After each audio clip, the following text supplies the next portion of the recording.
Getting so good at pointing. I know, I've gotten really good at this. I was like, I'm gonna be like Thanks, that. Tana. Yeah, so work groups and things on seeking integrity, free resources on sex and relationship healing.com. It really has worked out very good for me. So Yeah, that's Kristin great. Snowden is here. We're thrilled to have her. Here we are in February. So Kristin, how are you doing?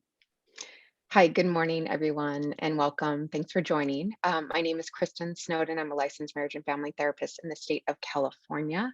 And these are monthly webinars that I do to talk about all things relationships because we never take a class on how to do this crazy thing called engaging with other flawed human beings in this flawed world. And golly gee, a lot of things don't go our way. And it's really hard for us to navigate the messiness and the crises that come up when we do something so bold as to love other people, engage in relationships, build lives with each other, make commitments and promises. So we talk about all of that every Wednesday, every monthly, the second Wednesday of every month. I had a really strong response to my last month's webinar on, we talked about a specific fear, stress, trauma response, which was called the fawn, please, or appease response. So it told me you guys wanted to dig a little bit more into that topic. So I'm going to speak more generally and educate you on what is going on in this body when we experience fear. So it's going to get a little sciencey and technical with the brain stuff, but to me, even as a therapist, I find psychology to sometimes be really intangible. Why doesn't this work? Why does it work? Why do we react this way? Why does my husband or wife react this way? And so I really find when we dive into the biology, the physiology, the neurobiology, it gives a lot of aha clarity moments. That's my personal opinion. And so I think one of the biggest mistakes we make in relationships, in life in general, is when we see this kind of giant thing called a human, wrapped up in a huge organ called skin, we think that we're just this one entity that's kind of this united front operating with like a common goal and a common strategy. And we think we're all, this human being is moving down this path towards seeking meaningful relationships, having a professional life, meeting goals, acting in line with our values, pursuing love, connection, caring for our loved one, etc. But we have to appreciate that we have multiple systems running around in our body, and they're not always congruent, nor do they always work in line with one another. In fact, some show up faster and more efficiently than the other ones. Some take a little bit longer and a little more talking and time to show up. So we need to really learn about all these different systems. It can create a greater level of understanding about yourself and shed light about why you do what you do. Also help you garner more empowerment and tools to kind of take back control where you feel you've lost control in your body with emotions, with physical reactions. And it also can shed light about your loved ones about why he or she may be doing what he's doing. A lot of you here are here because you've been victimized by your partners making decisions in their addiction. A lot of harm, lying, living double lives. So this can sometimes be helpful at you understanding that as well. Never making excuses, just giving you a contextual understanding about the brain and operating systems. So the systems that we're going to talk about a little bit today that I want you to understand are all kind of playing different roles in, who you are as a human, who I am, Kristin, the parts of me, is my best friend, my prefrontal cortex, right? I have the parietal lobe and the prefrontal cortex. This is what makes up me. Like I hold memories and there's consequences if I do this. These are my value systems. I want to do this to stay in line with my value system. This is what I do when I feel sad, angry. These are the better choices. Don't eat 19 Oreo cookies. You're going to feel sick afterward. I can be rational. I can manage the rest of the other whacked out systems that go on in my life, which we're going to talk about today. The other system is the whacked out system that shows up really quickly, which is what we're going to spend the bulk of our time on today, which is the fear and stress response. That's our survival mechanism, kind of in that back brain limbic system. It shows up quick. It's efficient. Its entire purpose is to, well, not entire purpose is to reflexively keep us alive. Like, so not even, it's a reflex. Remember, like when you're at the doctor's office and you hit your knee and your knee kicks out, you don't think about it, you don't process, it just happens. And we're grateful for it because it also tells my body to breathe, even when I'm sleeping. It digests my body while I'm not thinking. So that, that limbic back there system, we want that system to be going and moving, but it can also wreak havoc on our relationships because there's another system underneath that, that is the shame and trauma systems that we have going on. So our brains are highly adaptive. They're constantly collecting information. And since one of our number one goals is just to survive, but also we survive when we're in community and we're in connection with other people. We avoid bad things, run from pain, go towards pleasure. So we have these voices and stories we tell ourselves regarding shame, which I have so many videos on that.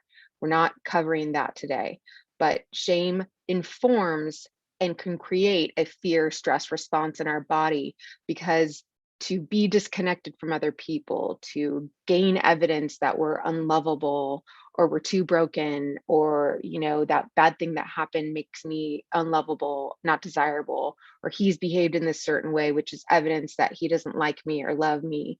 That really wires deeply in our brain and shows up all the time. Trauma is also very similar to that. We collect you'll learn from this lecture that our fear stress response system is highly adaptive and constantly collects data, and any kind of traumatic event really plugs into our long-term memory because it's all in service of keeping us alive. It is not in service in keeping us sane. It is not in service of my value system. It doesn't give a crap about either of those things. So it will sometimes, if unchecked, if not processed and worked through, drive us insane, destroy our relationships, lead to addiction, etc. So today we'll be talking about the biology of fear and trauma, how fear can turn into trauma, and treatment and tools to heal and unwire the impacts of fear and trauma in our body and mental health. Let's talk about some definitions. What is fear? Well, so scientists argue, and let me caveat this by a lot of this information I'm going to share with you today is from a professor at Stanford that I really like. I think he speaks in a very layman's terms way that's very understandable. I don't agree with everything he says. That's, every clinician and scientist has different opinions on things. His name, if you'd like to look him up, is Dr. Andrew Huberman. He is a neurobiologist at Stanford University. So this is some of his work, but it's also some other separate work from other research I've done. So what is fear? It's an extremely uncomfortable emotion and a neurobiological. So when I'm saying neurobiologically, like it happens in the brain, and biological happens in the body, it's a neurobiological experience. It leads to very specific body changes. So that's one interesting thing when we talk about emotion and feelings, we call them feelings. You know why? Because they create just that, feelings, sensations in our body, quickening of your heart rate, shortness of breath, intense focus in through your eyes, through your pupils, blocking out other things. And it also, though, is not just a sensation in your body, it comes with cognitions, thoughts.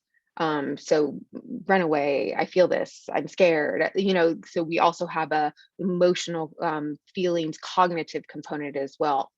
Fear occurs in response to a stimuli. So our body tends to like to be like in homeostasis, complacency. So for the most part, unless we have severe trauma, severe what we call PTSD, post-traumatic stress disorder, when there is not a stimuli, our body is not supposed to be in a state of a fear stress response. And some of you are probably rolling your eyes right now because you're currently in a constant fear and stress response. So we're going to talk about that.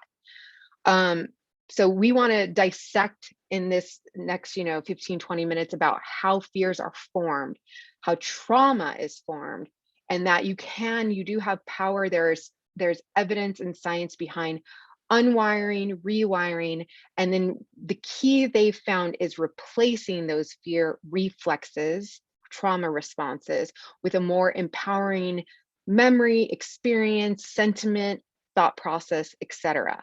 So that's key. We're going to be talking about that. So here's some caveats. Fear, the words fear, stress, anxiety, trauma, shame, they're often all intertwined. They're all a very uncomfortable physiological sensation that occurs in our body. But it's important to understand that while stress, anxiety, trauma, and shame can manifest physiologically similar to a fear response. So someone that, they say that Brene Brown said that if I stuck you in an MRI machine and I stabbed you, your body would light up in a similar way than if I shamed you. I took something that was really sensitive and vulnerable and painful, and I just like emotionally stabbed you with it.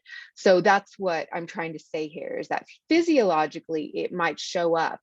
So, but it's not 100% correlated with one another. So for instance, I pretty much never have fear without having a stress response in my body, but I can have stress, anxiety, fear of something that's coming, shame, without a fear stimuli, right? So that's the big difference that I want you to understand.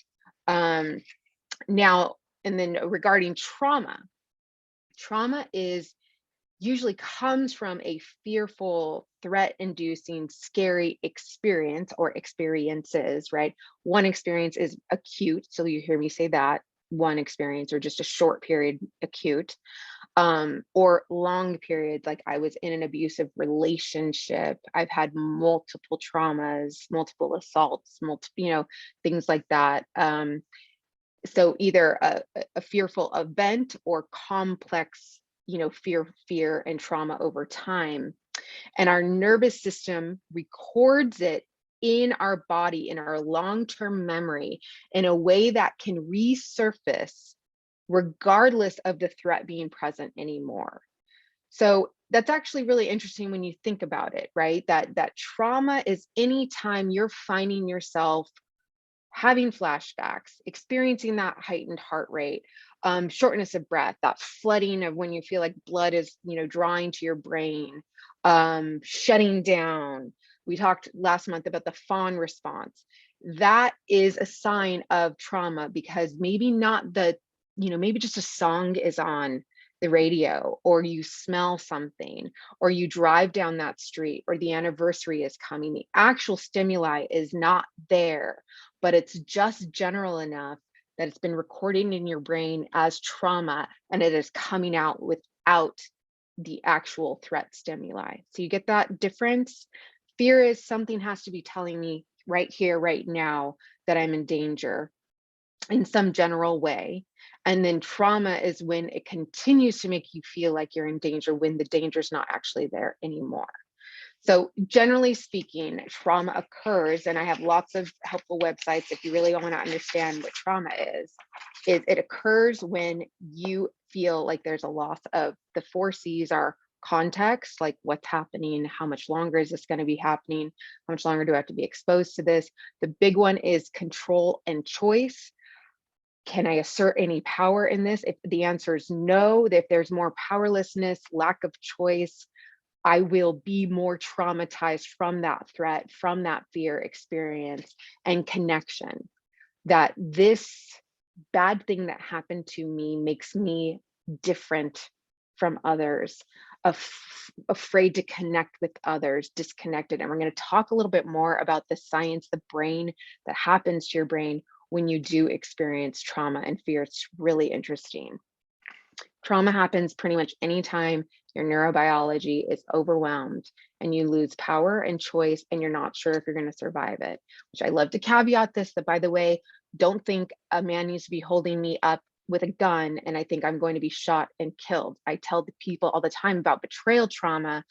I could be a wife leading a life with my 3 children and living in a home with a partner, and then I uncover this entire secret life of pornography, infidelity, that essentially the person that I trust and I lay with and I share space with and I'm a teammate with, I realize is not the person that I married, is a giant liar.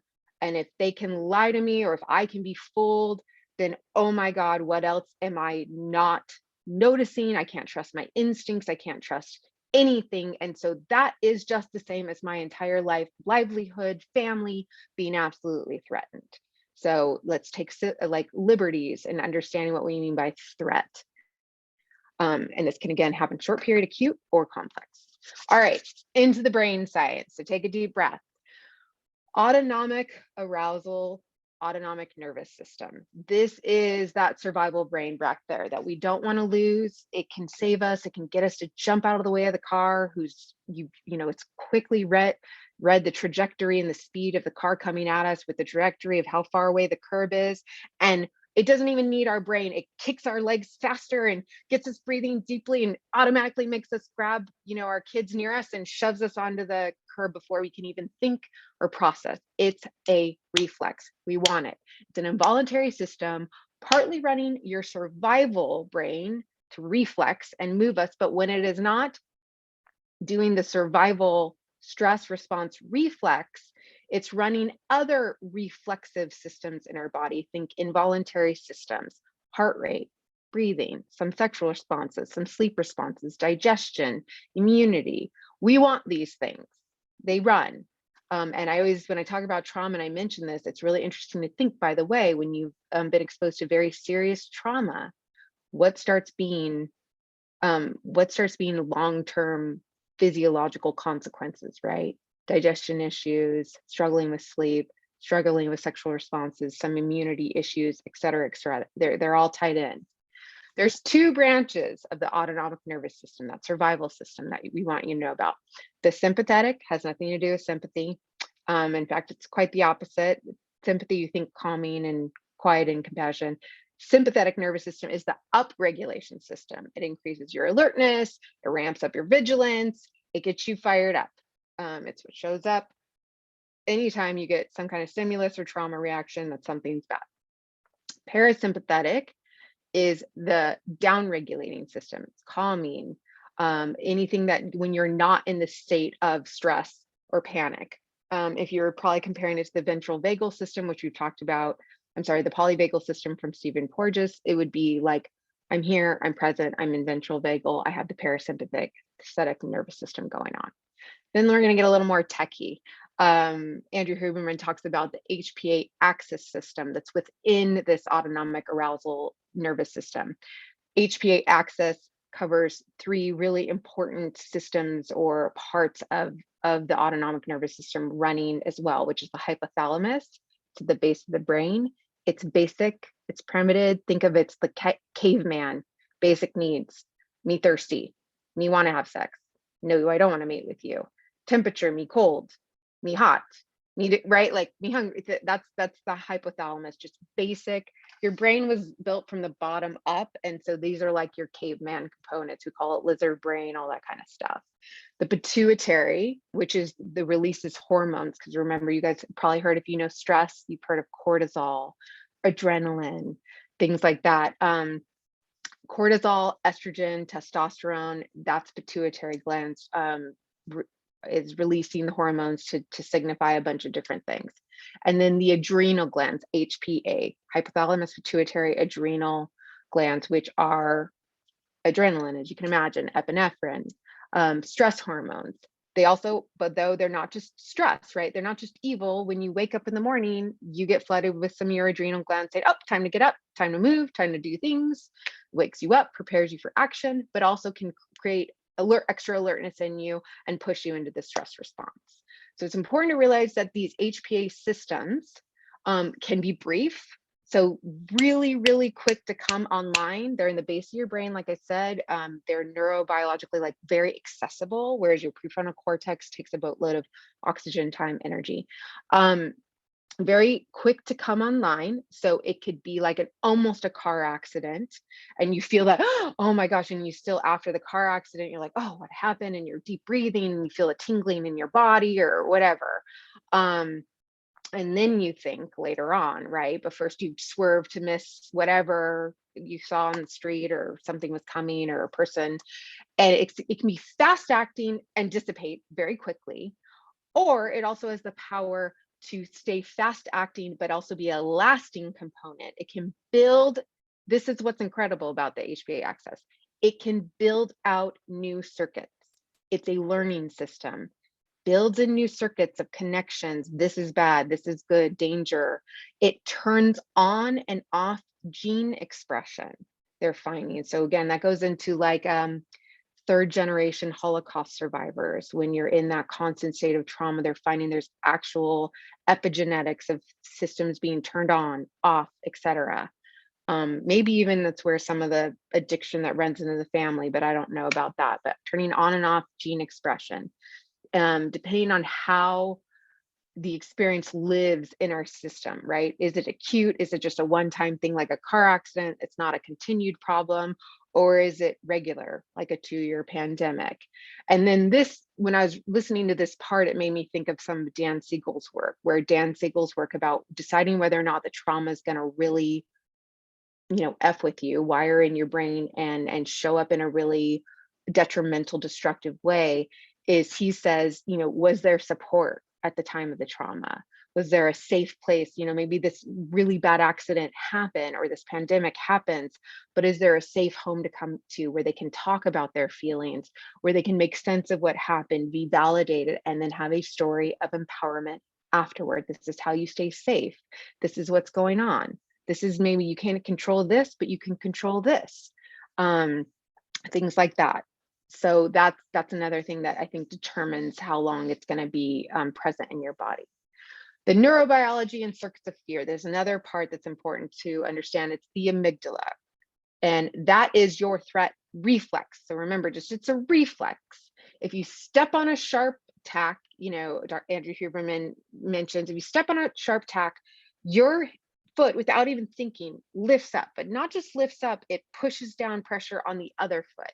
It is a reflex to stop you from feeling pain.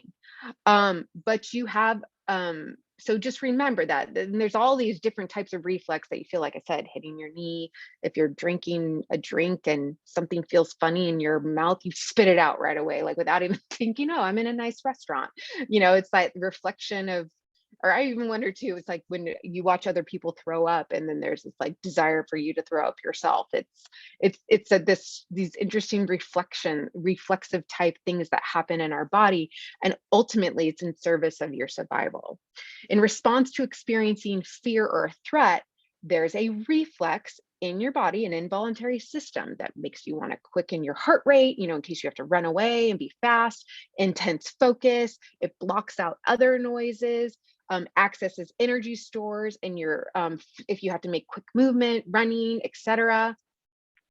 All of these systems, and keep in mind again, when it is running your fear stress response reflex system, you have to shut down or slow down or not spend time on the other systems that it's running. Remember, sleep, digestion, some sexual responses, your immunity response, etc.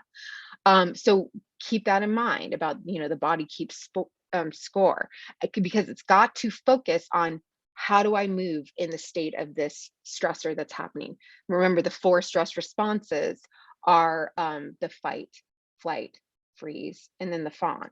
Those are usually the ways that your body wants to show up in those ways. Remember, this entire system, especially the amygdala, is a very dumb, primitive, generic response system. It doesn't care about accuracy. It cares about making sure that you fight, fly, flee, fawn in a very quick way. And then your smart brain can show up later on and clean up the mess. That's kind of what's going on, right? And you think with the addict brain, they're not thinking about their commitments, their promises. They are acting out of like running towards this distraction, this pleasure, this numbing out, running away from pain. It is not, it is a primitive generic response. And it's not because a bear's coming after me. It's because, I've been shamed, I'm in trauma, I don't see an exit, I never learned the skills, etc.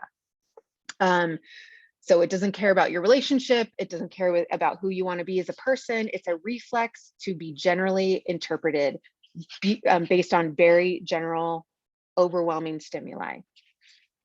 It will apply the fear threat response to anything generally, learn from it, and then continue to apply it and build upon it as the years go by, as experiences continue to be had. Now, if you understand the amygdala reflex system, then you can start understanding how you can unwire it, rewire it. Now, you have to realize threat comes in through our sensory systems, right? So we hear a sound, we see something with our eyes, ears, nose, mouth, touch, and it records it for whatever reason as a threat. And we decide in those milliseconds, is it something that I can fight? Is it something that I need to run away from? Is it something that I need to freeze because I've been in this situation before? I know I never win. And so I have to dissociate, disconnect from it, prepare for death, whatever, metaphorically or literally. That often happens when it's complex trauma. The family member comes into the room multiple nights and you have to freeze and dissociate.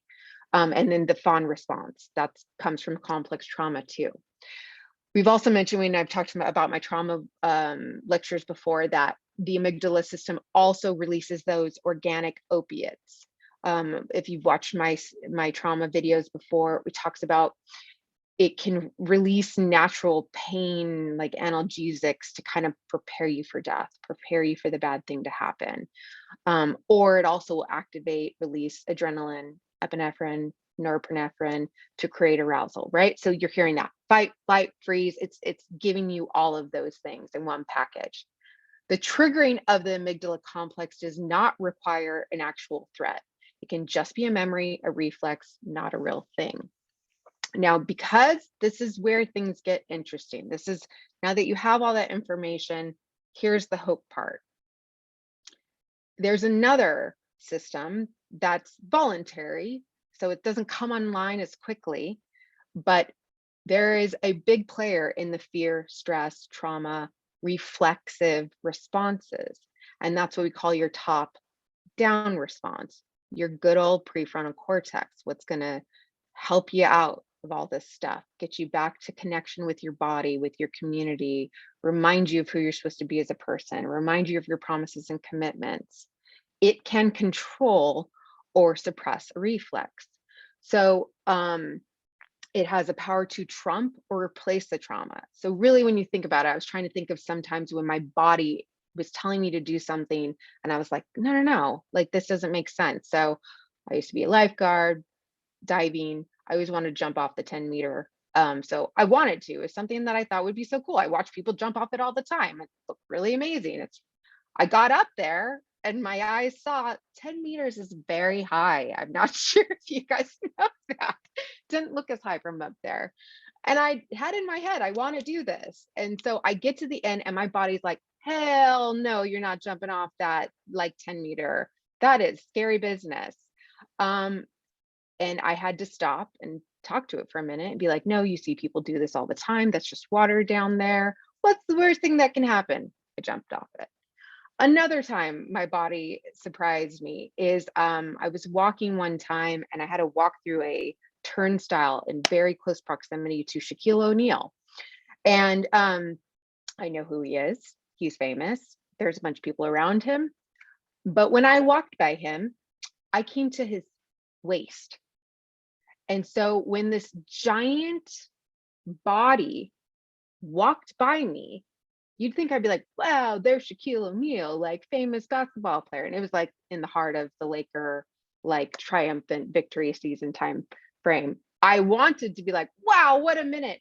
I was shocked that all I felt was this flood of fear come through my body of like giant object that could crush you in 3 seconds. Should that being show, it trumped my prefrontal cortex. And I had to kind of turn my prefrontal cortex back on and be like, there's no fear here. Nothing bad's going to happen to you. Calm down. This giant human body in front of you is not someone that's going to attack you. But those are really great, basic, simple examples of acute reactions, reflexes that, with turning on your prefrontal cortex, bringing in a new narrative, a new experience, negotiating what this actual threat means and how you want to respond to it, is a very effective way of getting on top of it. So you don't feel like it owns you, you own it. Now, let me remind you that takes a lot of time, oxygen, blood flow. You cannot eliminate fear, nor would you want to. But the stress trauma responses don't have to own and control you. You can turn on your prefrontal cortex, and we're going to be talking about that in the final moments about how we can kind of treat that. Much of the fear system is a memory system. So you can use your prefrontal cortex to reframe these memories, make meaning, finding out what was protective, how you showed up and why you showed up in this way, and now you know better and now you need to do better. Parts of what you want to take from that experience, learn from it, gain from it, get rid of what's not in service of your journey from now to the future. Tools to work through. So now we're going to talk about some different schools of thought about how to work through fear, trauma, and stress response. So because just like the system is a memory system and wires around memories and experiences, it can be unwired in the same way. So there's hope, ladies and gentlemen. For example, I was stung by a bee when I was a kid, and for a while, I never cared about bees before. When I got stung, suddenly I was like, get away from me, bees, so scary. But over the past few years after not being stung by bees, my reaction isn't quite so overwhelming. Now, there's broader, more complex traumas like attachment trauma, fear of a particular person because they've harmed you, they've betrayed you, fear of connection, fear of intimacy, complex. Those need to be worked on a little bit more, right? It's not just time that heals the wound. So there's a few therapies that many people have overlapped to say these are effective ways of treating trauma. One of the therapies, the most basic one, is using psychotropic medication, which, by the way, only doctors can prescribe medications, but we're talking SSRIs, benzodiazepines. The only problem is those are only stopping the symptoms of the fear response. They are only kind of muting the reflexive response. They're not getting to the core problem. They're not extinguishing the source from which the memories were recording, right? The body keeps score, friends. There is behavioral therapies. So you've heard of like exposure therapy, cognitive processing therapy, cognitive behavioral therapy. He was particularly a fan of it. I'll be honest, I'm not surprised a scientist is a fan of CBT because it's very like concrete and structured. People like Dr. Bessel van der Kolk, who I like his work, he doesn't seem to be that into CBT. So, but what he finds is that if you want to get out of this reflexive trauma and stress responses owning you instead of the other way around, they're finding there's some basic components that have to exist across the board, which is that you have to be able to expose yourself, re-expose yourself, and there's arguments about how much you need to expose yourself to the trauma again. Behavioral therapists say in detail, smells, sights, stories over and over and over again, because if you continue to expose yourself, either literally, so if I'm afraid of dogs, exposing myself to a dog, it diminishes the fear response to it over and over again, right? So it'd be like if I drove in a car in the rain and I got in a bad car accident, it'd be continue to drive in the car in the rain. But then this time it's successful, and all these successful experiences will diminish the fear that you have. Now, again, the complex stuff, I don't know how I feel about that. And I also don't know how I feel about the full physiological dive into all the bad stuff that's happened. But the theories that expose it, talk about it ad nauseum over and over again with the help of a well-trained clinician, it diminishes the fear response. But here is the most important part, which is really important, which you see overlap in all these trauma therapists. You must learn a new narrative, new association, new framework to the stories, to the traumatic stories, the fear-inducing stories, the stress experiences that occurred. They are breakers and blockers of the reflex being triggered again in the future. So it's not just because I have the story of empowerment, it stops and blocks the future reflexive response. So for instance, let me clarify that, because you can never make a positive out of like a very scary traumatic event, right? So how do I make a positive? I can't say, oh, it wasn't bad that I found out that my husband of 20 years led this secret life. And but maybe through work you can say, okay, well, I always knew that something wasn't right, and now at least we're working in truth and transparency.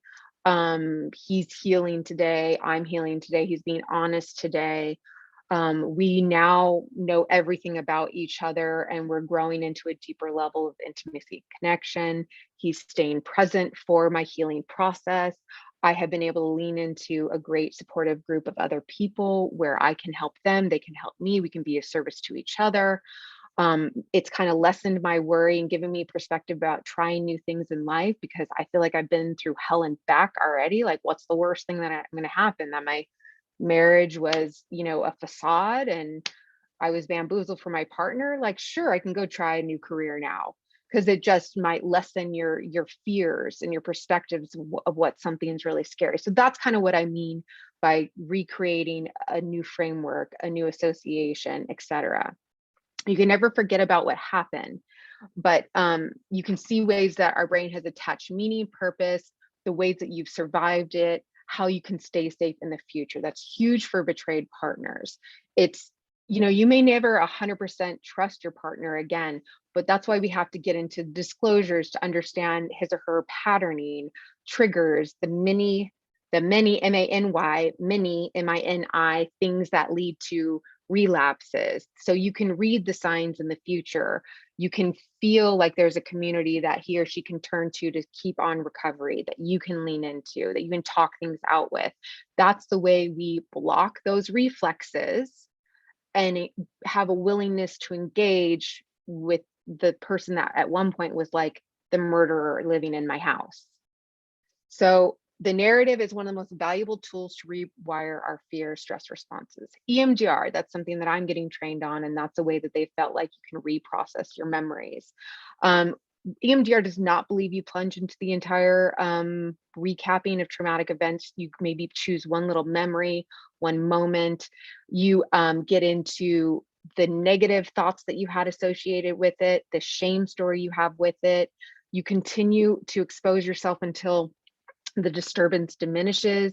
You use bilateral stimulations because they found there's science that shows that it actually diminishes or down regulates your fear responses. And then you replace it with a positive cognition. This is the way I'm going to handle it in the future. I have the skills to do this now. This doesn't own me. This just is not my identity. And it claims the BLS, the bilateral stimulations, whatever those may be, help suppress the threat fear circuitry. Somatic experiencing, a little bit similar, but they use the body movement through the traumatic experience to kind of take power back, do what your body wanted to do in that moment, but it was too afraid or it couldn't fight the person off, etc. Internal family systems, that's essentially owning all the different parts of ourselves. There is no bad part. There was the protector. There was the one who was trying to keep the marriage together. There was the person that was trying to show up this way who didn't know this part, but now I know. It's internal family systems. Mixing in, there's some school of thought, he talks in one of his podcasts about mixing in psychedelics to trauma treatment, ketamine, etc. I'm not going to get into that. Breathing.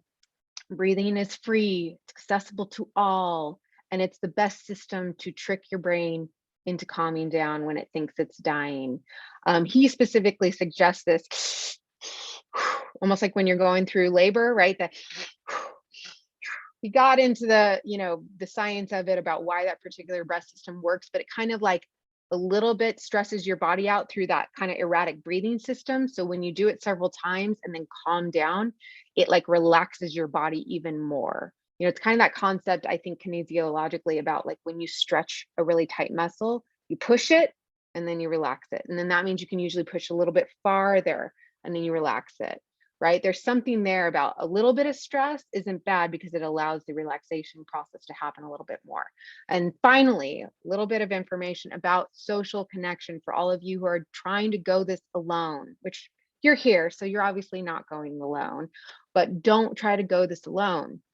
There's this thing called tachykinin. It's a molecule in your brain that shows up when fear, stress, trauma occurs to reinforce the circuitry for the future. So it's the guy that's saying, okay, this was really, really scary. I'm going to wire this really tightly in you to continue to be scared, to continue to be stressed, to continue to respond this particular way reflexively. Well, but that molecule is also highly associated with it. Anxiety, depression, aggression. It leads to a lot of mental health struggles. Remember, your fear reflex does not care about who you are as a person, doesn't care about your mental health, it cares about your survival. Well, they found that tachykinin, those levels increase when you are socially isolated, when you are trying to go this alone, when you are disconnected from the world. And they decrease when you are engaging with trusted other people. So if you want to dissipate these molecules that are focused in keeping you in fear, in stress, in depression, in anxiety, in aggression, from that, a couple of those studies, you would conclude social engagement is absolutely imperative to the process. So combination of all those things. And that is everything on the fear and trauma response. This was so fantastic. I take notes all the time. I have multiple pages of notes. So like, I only have a couple of things, and then we've got a couple questions, but this is going to be one that I rewatch. It's going to be posted on sexandrelationshiphealing.com this afternoon because I'm going to make sure it happens. But when you're talking about, we can choose to go from the limbic system to our frontal cortex. I can imagine when you're standing on the top of the 10-meter board, you had time to get the oxygen up there and all that type of thing. But like, it's hard in the moment to not just, go off where the limbic system wants you to go off. So, like the breathing that you're just talking about, I can't quite imagine doing the labor type breathing. I do the 4-7-8, and there's probably something similar because taxing the system where you're holding your breath or whatever, it's just a lot more quiet. And, I'm not looking, so, but yeah, on the other hand, I know for sure that, in the 2 minutes it takes me to do that breathing pattern, and I can buy myself some time, but it's kind of hard to, to start getting that space to go, oh, wait, get up to here, not here.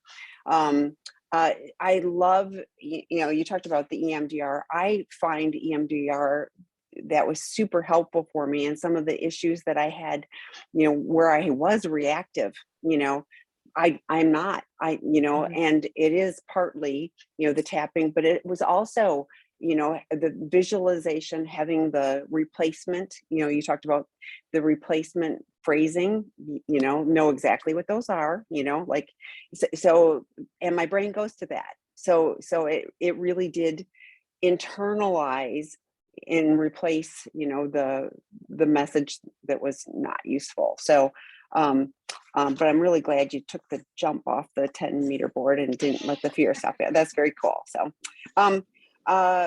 oh shoot, there was something else, but it doesn't matter.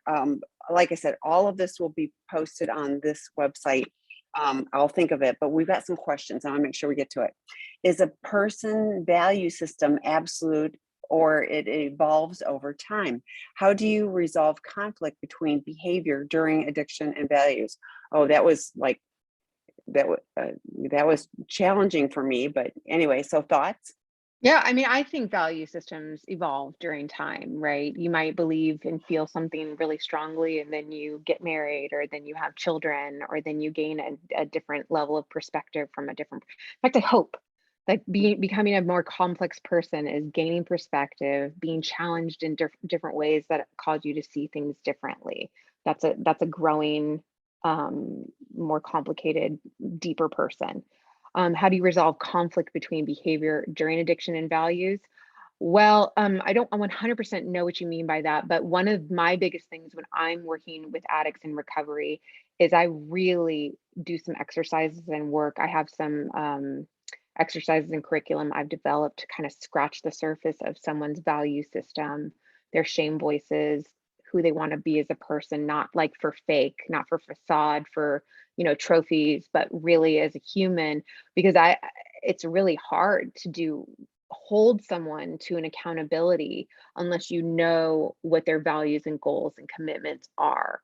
So those are really important things to work on with addicts. So I don't know if you want to say anything about that. I do, because I had a value system. I was raised, with certain values, and I think we always are a product of some of that. But Mhm. but and then I then I got into very active addiction, and basically what I did was I turned my back on all of my values, and I went off and did my addiction very effectively. I was a super achiever and ended up in treatment, and then all of a sudden, guess what? I was conflicted, or I was confronted with the conflict between what I had these values, and I went off and lived this way. That's what recovery is. Mhm. That's working through the 12 steps.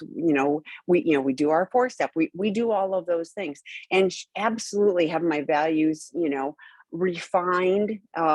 Yes, as I've learned more, so I think, we're an ongoing project. So absolutely, yeah, I think my core values haven't changed. I want to be a person of integrity.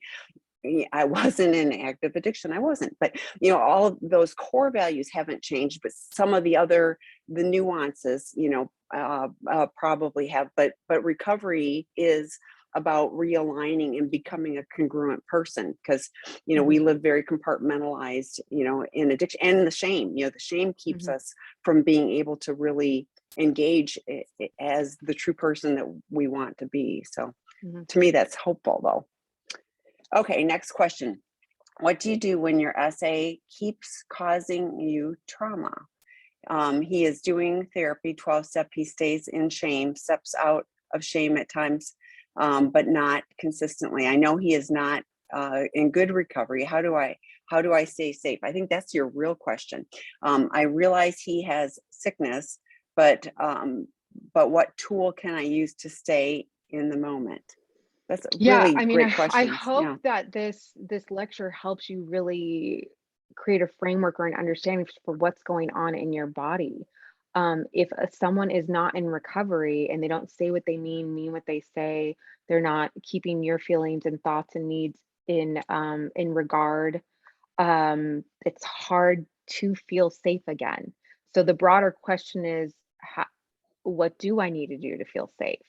What kind of boundaries do I need to set up? Are there consequences to the actions that he or she is doing when he steps out of recovery or doesn't follow through in his promise to attend 12-step meetings, or misses too many appointments with the therapist, or isn't getting a sponsor and actually working the steps? 'Cause sometimes I think a lot of the lack of safety feels like, oh, he's doing everything right, like going to therapy, going to 12 steps, but you can tell it's like a behavioral check it off the box, right? They're not soul changing. They're following, like doing this to stay out of consequences. So sometimes, unfortunately, the answer needs to be consequences. And so you have to, first and foremost, you can never heal unless your body feels safe, and doesn't keep getting fear and trauma input from your environment. Yeah, and the healthy boundaries. I was almost late for this because I was talking to somebody, and this person shared that they had non-negotiable boundaries that the addict had just run through, but there weren't really consequences to it. I was like, well, then it's not really a boundary. So for you, I would, as Kristen said, what healthy boundaries do you need for your safety so that his behavior isn't just constantly traumatizing you. For some it is, you need to increase your level of working a higher level of care, because he isn't, he's not in recovery when all of this kind of stuff is happening. So what does he need in order to be in recovery so that he can eventually become a safe place for you? We have an out of the doghouse work group, and that talks about, here's what you need to do to become trustworthy, and if you want to be in a relationship, this is what you need to do. If you don't want to be in a relationship, don't do any of these things. I mean, but it isn't fair to be in a relationship and still, actively, causing trauma and problems and everything else. And he's not happy either. I mean, he's living in shame. He's living in all the horrible stuff of addiction, not the benefits of recovery. So both of you, I would encourage you to get more support and help. But you setting healthy boundaries for you, would be a great start. But Kristen also mentioned it too. It's like I'm warming a seat in a meeting. I'm doing these things well, but I'm not doing them. I'm warming a seat. So I'm glad you're here, and I hope you Yeah. continue to find support for And you. and safe in the moment was the last sentence. And it's like, well, okay, if that person's not safe, you need to be around. Remember that last bit of study that I showed you, be in community with some other people that can show you what it's like to follow through with their commitments and promises. Some other safe people, right? So you can garner safety from other social connection. It doesn't need to just be from your partner right now. And probably can't be from your partner right Right. now. I mean, I don't think it sounds like either one of you, can support each other. That's why we talked about, we've got a betrayed partner group at 12:30 today on sexandrelationshiphealing.com, free. So that's Pacific time zone. But there's another one tomorrow morning, and there's lots of great resources for betrayed partners that will be a safe space for you. So, okay, so next question. I'm wondering if you have any advice regarding how to reduce the fear in regards to the addict hurting, disrespecting me again. When he tells me he wants me and only me, my head goes straight to, that's what he told me for decades when he was choosing porn stars over me. How do I reduce my fear and start to believe that he is being honest now? He says he's absolutely being honest. I'm afraid to believe it again. What I hear a lot of is lips moving. What are his actions Mhm. showing you? That's, I mean,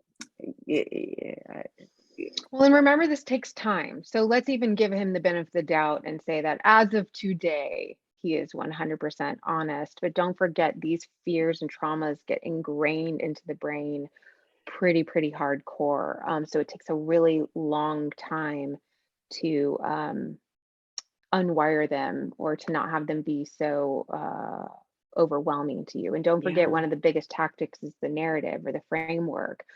So some of the betrayed partners work is sometimes knowing that there's I guess a way out, or like, I don't have to stay in this marriage. Sometimes you have 100% intention of staying in the marriage, but just always knowing, I've owned that marriage is in, I've owned that relationships are vulnerable and that it may have to be over. Or owning that, if I believe him, I could find out that he is lying or not, and or we have a polygraph coming up and that'll check whether or not he's lying or not. Or um there's also just this, it depends on how long this has been happening. And if you see his actions, it's kind of not lip service, but you see him wanting to sit with you when you are saying, I feel unsafe still. I still feel like you're lying. There's signs. And his response is not defensiveness, but it's like, okay, help me. I want you to feel safe. Do you need a hug?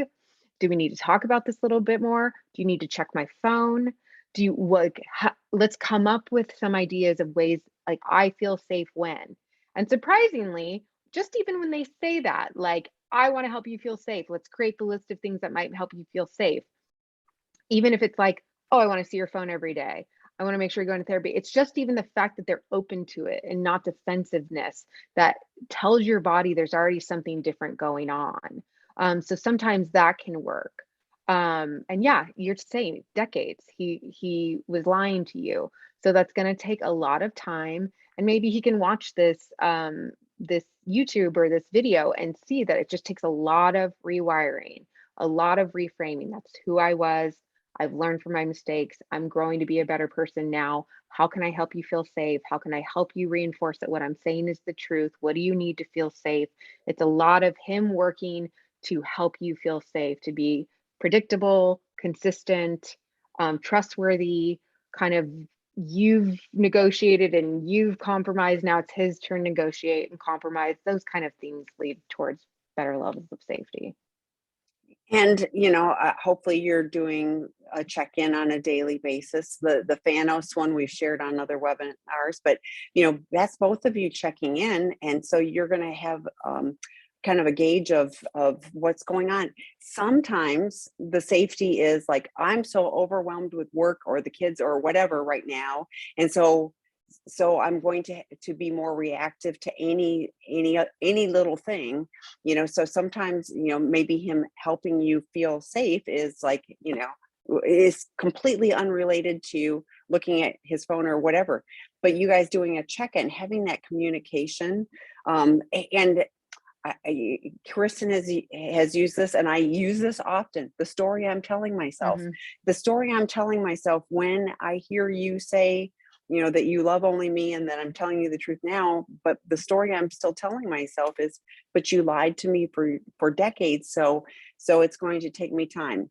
I love it when, unless you have little kids, but like when when you can have a recovery schedule on the fridge of like, so there's this visual of this, we have software filtering, so it's not a blocker because they like to game around that, but then that's going to his sponsor or his therapist, and but you can get a report but you shouldn't have to be the police. So like there's all of these techniques that will help show you it isn't just his words. What are his actions doing, Mm-hmm. that are different than the decades when he was lying? That's how I think you'll also help settle. But being with other recovering people, doing grounding exercises. I can't believe how often I take my shoes and socks off, or my slippers, because I'm in slippers right now, but I just put my feet on the ground and like I pay attention to the grounding, and like that does something for me that just reminds me that I am centered and I am grounded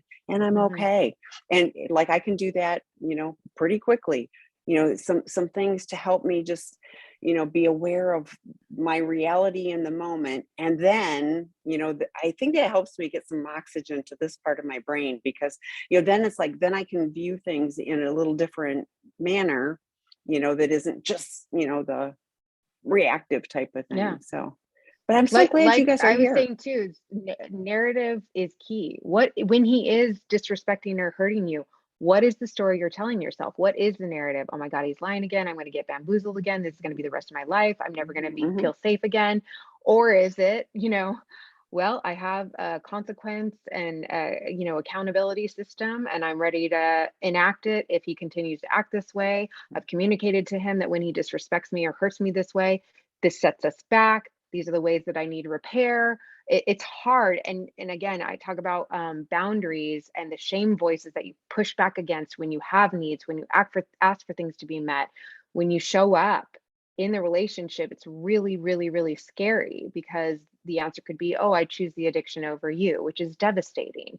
But you have to own that that's part of your narrative. Yeah, and hopefully you also feel moments of real connection, and can validate that for both of you as well. Like that this, when this is happening, when you're fully present, that is helpful for me. That's helping create the safety. Kristen, this was so fabulous. Like I said, I'm going to like, it's a lot. I feel like I went to a science class, but it was so, so good. I mean, this is such useful stuff. I will actually be watching this one again too, because I learned a lot. I'm so grateful for you. Thank you all for coming, and thank you for the questions. I'm going to get this posted on sexandrelationshiphealing.com this afternoon. Watch it again with me. And we'll see you in March. Yeah. So. Yeah, and thank you, everyone. If you have any questions, you can email me at kristinsnowdenmft@gmail, or you can go to my website, kristinsnowden.com, and join my mailing list to find out about future events or anything like that. I also have a YouTube channel, Kristin And Snowden. she's got great betrayed partner work groups. And you also, because she's Brene Brown trained, so she does a lot of great work. Check out her website, kristinsnowden.com, for more resources, and join us again. Yes, thank Thanks, you. Thanks for everybody. joining. Bye. Bye.